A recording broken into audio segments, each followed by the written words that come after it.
श्राद्ध के जो नियम हम लोग कर रहे हैं वास्तविक कहीं ना कहीं हम गलत कर रहे हैं।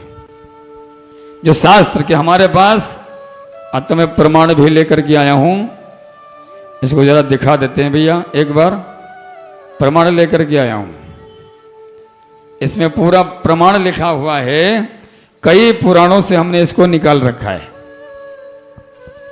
श्राद्ध हमें कैसे करना चाहिए और श्राद्ध करते समय कौन से हम सावधानी रखें, क्योंकि श्राद्ध के द्वारा प्रसन्न हुए जो पितृगण होते हैं वो मनुष्यों को क्या क्या देते हैं। पुत्र देते हैं, दूध देते हैं, विद्या प्रदान करते हैं, आयु आरोग्य प्रदान करते हैं, लौकिक सुख मोक्ष तथा स्वर्ग आदि भी प्रदान कराते हैं।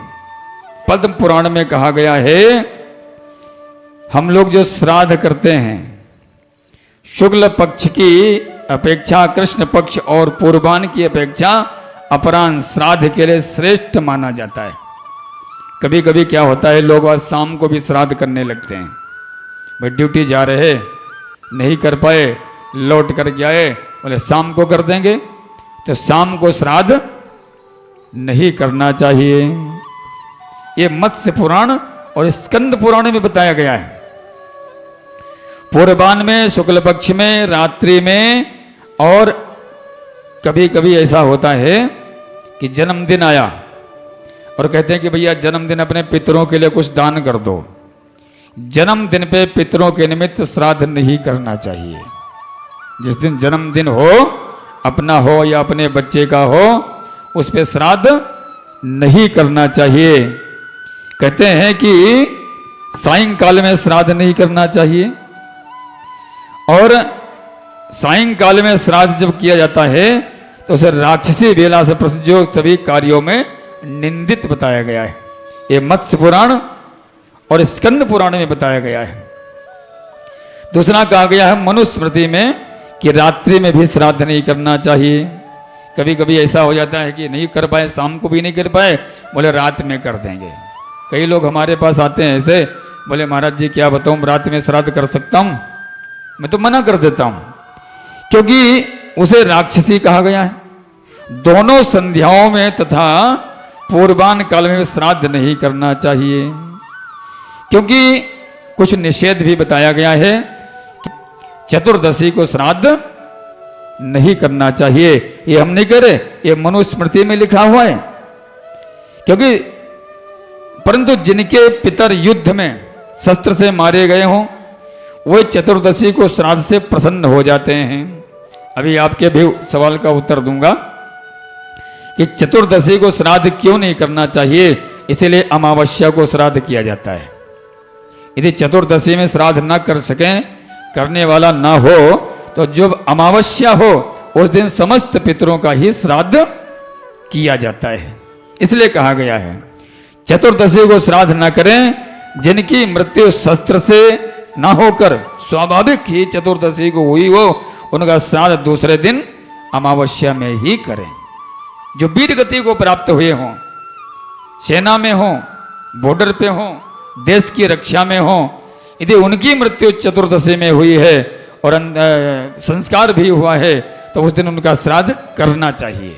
जो स्वाभाविक मृत्यु हुई है वो चतुर्दशी में श्राद्ध ना करें। कहते हैं कि दिन के 8वें भाग मुहूर्त में जब सूर्य का ताप घटने लगता है, उस समय का नाम कुतप होता है। उसमें पितरों के लिए दिया हुआ दान अक्षय हो जाता है। मतलब नहीं समझे? मैं समझाता हूं। जैसे आप कभी कभी क्या करते हैं कि श्राद्ध बहुत जल्दी सुबह कर देते हैं। सुबह जल्दी भी नहीं करना चाहिए। जब अच्छी तरह से धूप खिल जाए, 12, साढ़े 12, 1, 1:30 बज जाए, धूप खिल जाए, उस समय पितरों के निमित्त दिया हुआ दान अक्षय हो जाता है। क्योंकि पितृ भी मध्याह्न काल में आकर के पृथ्वी आपके घर के आसपास ही बैठ जाते हैं। कहते हैं मध्याह्न काला खंग पात्रा नेपाल कम्बल चांदी कुछ तिल आदि जो भी देना चाहते हैं श्राद्ध में यदि दान करते हैं तो पितरों को वो अवश्य प्राप्त होता है। श्राद्ध में 3 वस्तुएं अत्यंत पवित्र मानी गई हैं। दुहिता पुत्र, कुतबकाल, तिल। श्राद्ध में 3 वस्तुएं अत्यंत प्रशंसनीय हैं। बाहर भीतर के शुद्धि, क्रोध न करना, जल्दबाजी न करना। कहते हैं कि श्राद्ध करते हैं, भाई मुझे ड्यूटी जाना, मुझे काम पे जाना है, मुझे ये करना है, मुझे वो करना है। जल्दी न करें, आराम से श्राद्ध करना चाहिए, पूरे विधि विधान से तर्पण करना चाहिए। श्राद्ध एकांत में करें, दिखा करके नहीं करना चाहिए। श्राद्ध, पिंडदान, भोजन और पूजन ये एकांत में ही करना चाहिए। और गरुड़ पुराण तो यहां तक कहता है कि मृत्यु शैया भी जो है एकांत में नहीं, छत हो ऊपर, खुला हुआ आकाश ना हो, वहां ही लिटाना चाहिए। मृत्यु भी वहीं करनी चाहिए। और दूसरे की भूमि पर कभी श्राद्ध नहीं करना चाहिए। अपने पितरों का दूसरे की भूमि पर कभी श्राद्ध नहीं करना चाहिए। अब जैसे जंगल हो गया, मंदिर हो गया, कोई बड़ा सुंदर स्थान हो गया, पर्वत हो गया, पुण्य तीर्थ हो गया, ये दूसरे के भूमि में नहीं आते हैं, ये तो सभी के भूमि में आते हैं। मंदिर सभी का होता है, गंगा का किनारा सभी का होता है। कहते हैं कि इन पर इसी के स्वामित्व तो नहीं होता है। पारक के भूमि भाग्य तो पितृनाम दैव निर्वदेद। कहते हैं मनुष्य देव कार्य में तो ब्राह्मण की परीक्षा ना करे। अब ये थोड़ा समझने की बात है। और भैया हाथ जोड़ के निवेदन भी करता हूं, मैं किसी को गलत नहीं कह रहा हूं, लेकिन जो शास्त्र कह रहा है मैं उसको बता रहा हूं। जो शास्त्र में लिखा है मैं उसको बता रहा हूं। कहते हैं कि मनुष्य को जब श्राद्ध करवावे तो चाहे हम पूजन पाठ करें, उसमें चाहे एक बार ब्राह्मण की परीक्षा ना करें, लेकिन जब श्राद्ध कर्म करें तो एक बार ब्राह्मण की परीक्षा हमें कर लेना चाहिए। क्या संध्या बंदन करता है? नहीं। गायत्री का जाप करते हैं महाराज या नहीं? नियमानुसार पूजन पाठ करते हैं या नहीं? कहते हैं कि पितृ कार्य में जो प्रेत्र पूर्व ब्राह्मण की परीक्षा करता है वो करना चाहिए। श्राद्ध में पितरों की तृप्ति ब्राह्मणों के द्वारा ही होती है। अब कभी कभी देश काल परिस्थिति के अनुसार ऐसा भी हो जाता है कि विद्वान महाराज, आचार्य, पढ़े लिखे नहीं मिल पाते हैं, तो कभी कभी हमें कैसे भी ब्राह्मण बुलाने पड़ जाते हैं। और जब ब्राह्मण ना मिल पाए तो जैसा भी ब्राह्मण मिल जाए एक बार बैठा लो, तर्पण कर लो, दान दक्षिणा उन्हें दे दो और भोजन निकाल करके ये खुराक गौ माता को खिला दो, क्योंकि गौ माता के शरीर में 33 कोटि देवी देवताओं का वास रहता है। कहते हैं कि श्राद्ध के अवसर पर, श्राद्ध के अवसर पर यदि ब्राह्मण को भोजन कराना है, श्राद्ध कराना है, तो पहले उसको निमंत्रण देना चाहिए। अब सीधे फोन कर दिया भैया आ जाओ भोजन कर लो, श्राद्ध है, ऐसा नहीं। पहले एक दिन पहले उसे निमंत्रण दें। जो बिना ब्राह्मण के श्राद्ध करता है उसके घर में पितर भोजन नहीं करते, साप दे करके लौट जाते हैं। ब्राह्मणहीन श्राद्ध करने से मनुष्य महापापी होता है, चाहे वो आचार्य स्वयं क्यों ना हो, लेकिन आचार्य को बुला करके ही श्राद्ध करना चाहिए। और एक बहुत बढ़िया बात बताई है जो लोक रीति में मैं देख रहा हूं चल रही है, मैं समझाता भी लोगों को हूं, लेकिन ये पद्म पुराण में लिखा हुआ है जो श्राद्ध का भोजन है, जो श्राद्ध का भोजन है वो ब्राह्मणी को नहीं खिलाना चाहिए, ब्राह्मण को ही खिलाना चाहिए। आजकल क्या करते हैं कि स्त्री का श्राद्ध है तो स्त्री को बुला लेते हैं, पुरुष का श्राद्ध है तो पुरुष को बुला लेते हैं, लेकिन शास्त्र में पद्म पुराण में ऐसा लिखा हुआ है कि स्त्री ऐसे भोजन कराओ कोई दिक्कत नहीं, लेकिन श्राद्ध के नाम पर स्त्री को भोजन नहीं कराना चाहिए। यदि कराते हैं तो महापाप लगता है। किसी स्त्री की जब मृत्यु होती है, थोड़ा ध्यान देंगे तो वहां पर कर्म कराने कौन आता है? ब्राह्मण ही तो आता है। स्त्री संकल्प कराने नहीं आती, ब्राह्मण आता, आचार्य आता है। कोई भी ब्राह्मण आए और जब उसकी अंत्येष्टि होती तो ब्राह्मण ही जाता है वहां पर कराने के लिए। फिर तीसरे दिन तीजा होता है शायद बोलते हैं उसे, वहां भी ब्राह्मण ही जाता है कराने के लिए। फिर 10वें दिन गरुड़ पुराण में लिखा है 10वें दिन जब 10वां होता है वो भी ब्राह्मण ही कराता है, ब्राह्मणी तो नहीं गई। और जब 13वीं होती है तो घर वाले कहते हैं भाई स्त्री गई है तो स्त्री को ही बुलाओ खाने के लिए। ऐसा नहीं है, कहीं नहीं लिखा हुआ है, वहां ही ब्राह्मण आना चाहिए। हाँ, जो भी वस्तु देंगे वो आप स्त्री उपयोगी ही वस्तु देंगे। सामान जो होगा वो स्त्री के उपयोग का ही होगा। जो आचार्य जी हैं उनको आप दे दो, वो ले जाएंगे। वो जो है उनकी धर्म पत्नी होंगी, जो भी व्यवस्था उनकी होगी वो उनको दे देंगे। लेकिन स्त्री उपयोगी वस्तु रख करके ही दान करें और ब्राह्मण को ही भोजन कराएं। कभी सैया कभी स्त्री को लेते हुए देखा आपने? लेकिन लोग करते हैं, लोग बैठालते हैं। स्त्री क्या संकल्प बोल सकती? स्त्री क्या संध्या बंदन कर सकती है? स्त्री क्या मंत्र बोल सकती है? और हाँ, बोल लेती है, ठीक, अच्छी बात है।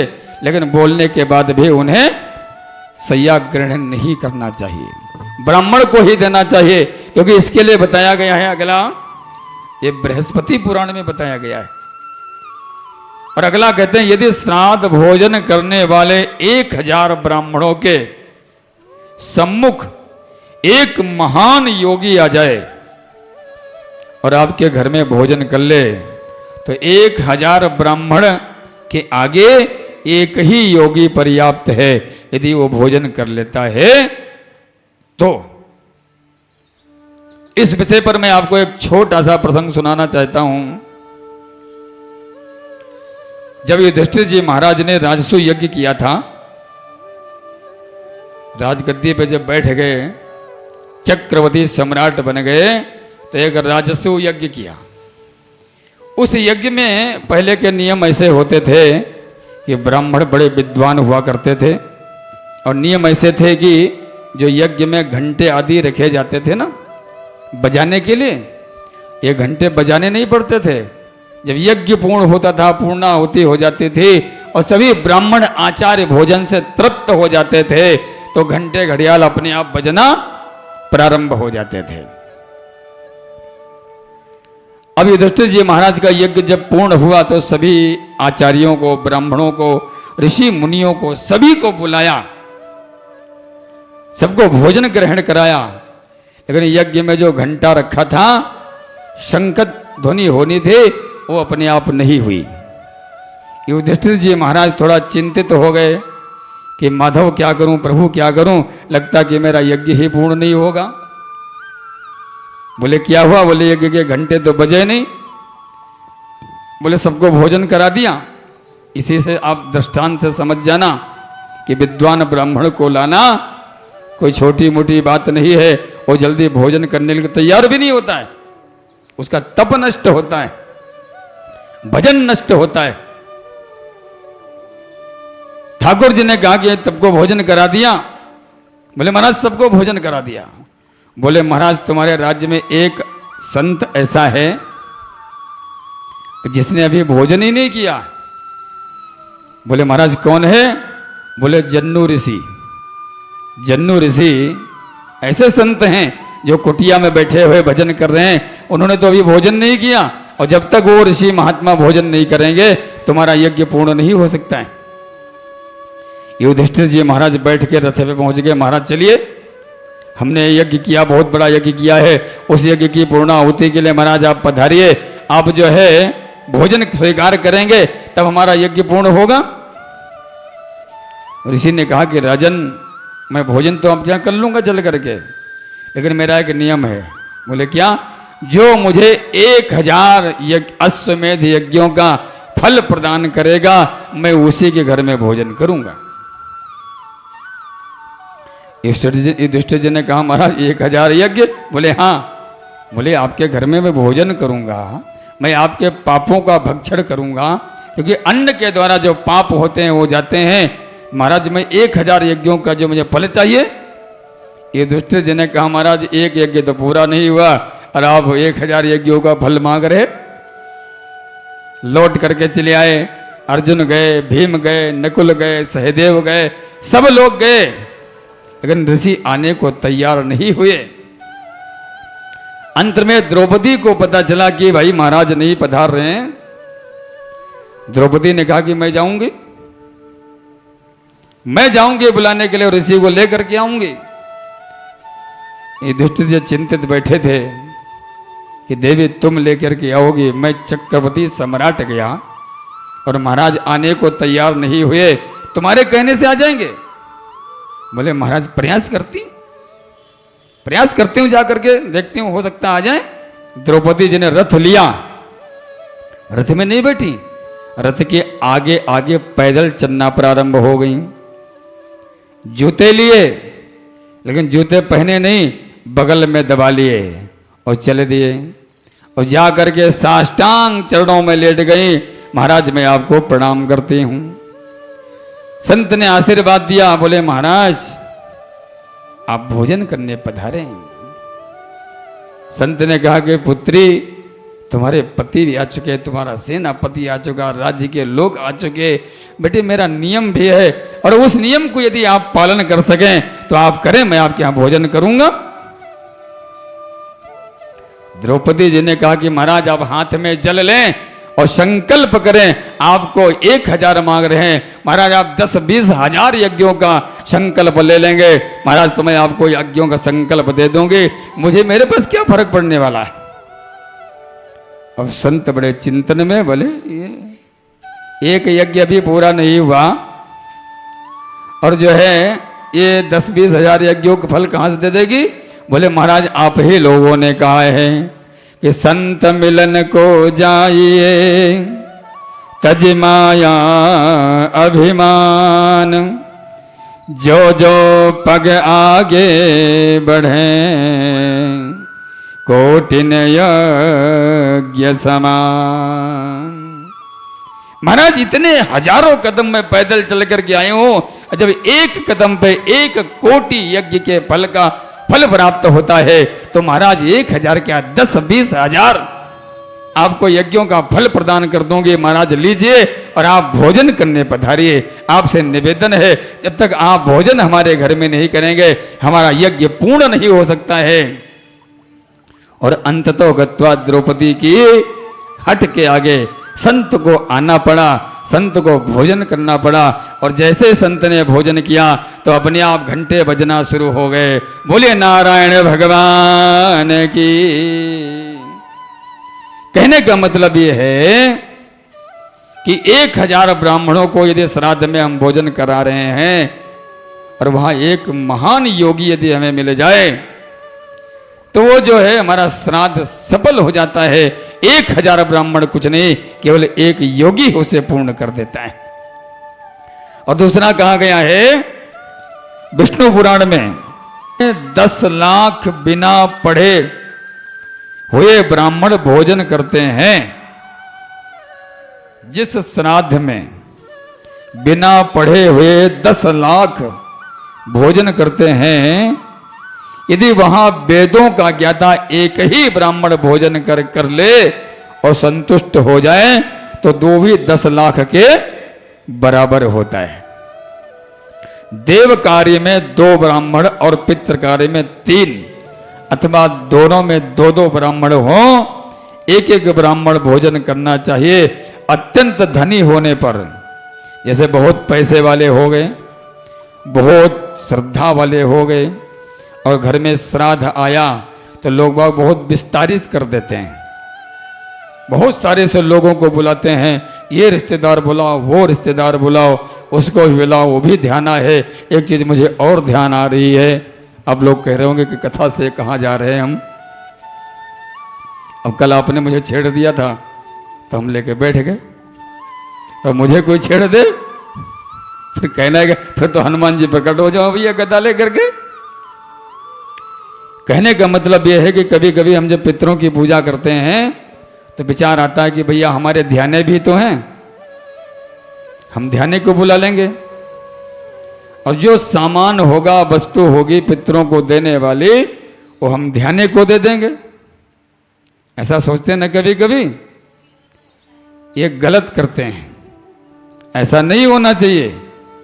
ध्याने को देना है, आप अलग से खरीदें, ध्याने का मान सम्मान करें, क्योंकि जो कार्य आचार्य का है वो आचार्य को ही कर देना चाहिए।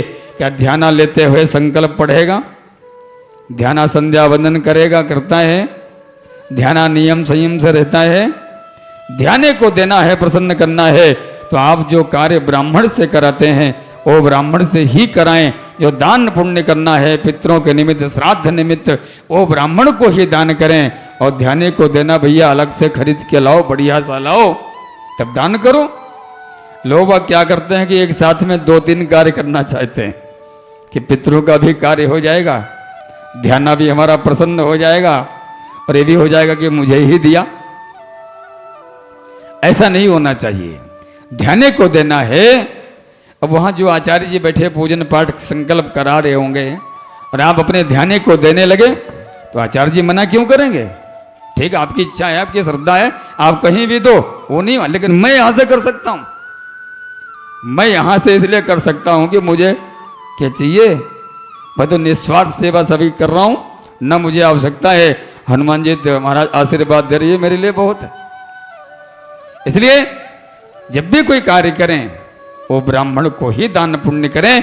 ध्याने को करो, खूब सेवा करो, लेकिन पितरों के निमित्त केवल आचार्य को ही दें। पर अत्यंत धनी होने पर, जब पैसे वाले खूब हो जाएं, तो पितृ कार्य को ज्यादा विस्तारित ना करें।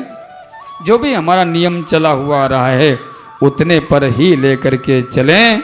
ये आज जो आपने प्रश्न किया था उसका उत्तर था, शायद समय मैंने ज्यादा ले लिया, विस्तारित में चला गया, लेकिन आवश्यकता थी विस्तारित करने की। बताओ, नहीं, पीढ़ी तो 3 ही होती है। देखिए, अगर बेटा करता है तो पिताजी, दादाजी, पड़दादाजी, 3 पीढ़ी ये हो गई। अथवा हम जिसको ऊपर, मेन तो 3 पीढ़ी हमारी होती हैं, फिर नाना पक्ष, मामा पक्ष, फिर ससुराल पक्ष, फिर अपना पक्ष, यानी अपने गोत्र से संबंधित जो हैं। और तर्पण में तो यहाँ तक विधान बताया गया है कि आपके यहाँ घर पर यदि कभी कोई सेवक भी रहा है और उसकी मृत्यु हो गई है, तो आप उसका भी तर्पण कर सकते हैं। आप किसी का भी तर्पण कर सकते हैं, किसी का भी कर्म कर सकते हैं, लेकिन जो श्राद्ध है वो 3 पीढ़ी तक तो करना ही करना चाहिए। हमारे यहाँ पर 3 पीढ़ी मेन होती हैं। जब विवाह होता है तो 3 पीढ़ियों के गोत्रों का उच्चारण करके वंशावली बोली जाती है, और वहाँ पर जो है आपस में कन्या और वर के पक्ष तरफ से साकोचार होता है ना, साकोचार किया जाता है। तो वहाँ 3 पीढ़ी का नाम उच्चारण होता है, गोत्र बोला जाता है।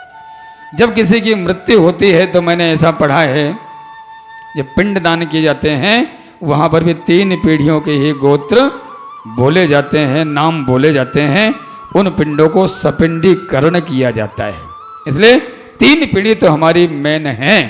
बाकी अतिरिक्त आप किसी का भी करना चाहते हैं, जिसको आप जानते हैं, श्राद्ध तो आप उसका भी कर सकते हैं। अंत्येष्टि कर्म भी, संस्कार भी किसी का भी कर सकते हैं। इससे तो पुण्य के फल की प्राप्ति होती ही होती। और कुछ? राधे राधे। बोले गोविंद भगवान की।